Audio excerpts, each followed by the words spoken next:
lots of conversations this morning about this new bill in North Carolina. Let's talk about the legal, as we just talked about the political ramifications. Atlanta Attorney Pate with us here. So I want to address something that is on the in the New York Times today. This report that says federal funding could be pulled from North Carolina because of the bill that they have going on there. And our last guest, or one of our last guests, Matt Staver, said there's no chance. There's no chance money is going to get pulled. We're talking about billions of dollars in federal funding for education, for school, for transportation.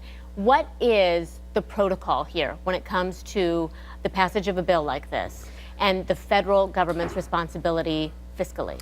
Well, the federal government has a responsibility to make sure that any money it sends states is used in a non-discriminatory fashion. That's true for education or any other way that they may use federal dollars. So while the federal government cannot change North Carolina law, they can use money to influence North Carolina law. So if I'm with the federal government, I'm in control of an agency, Department of Education, so to speak, I've got an obligation to make sure that any federal dollars I'm putting into North Carolina do not result in the discriminatory treatment of any student.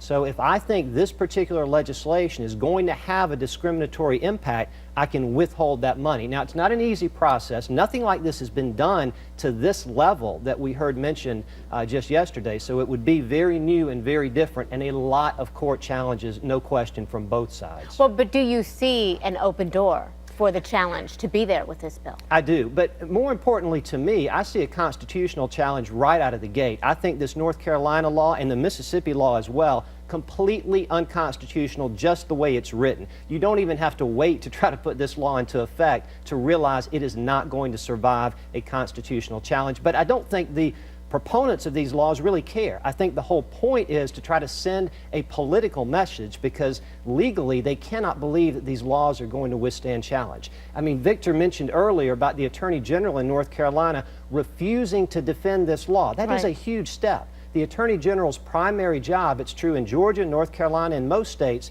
is to defend the state and its laws when they're under attack. He's basically said this law is so bad, I'm not going to do it. That is unusual. Very unusual. Yeah, but he has been very vocal about it, certainly. Absolutely. All right, Pate, thank you. Thank you. We appreciate it so much. Victor? All right, ahead on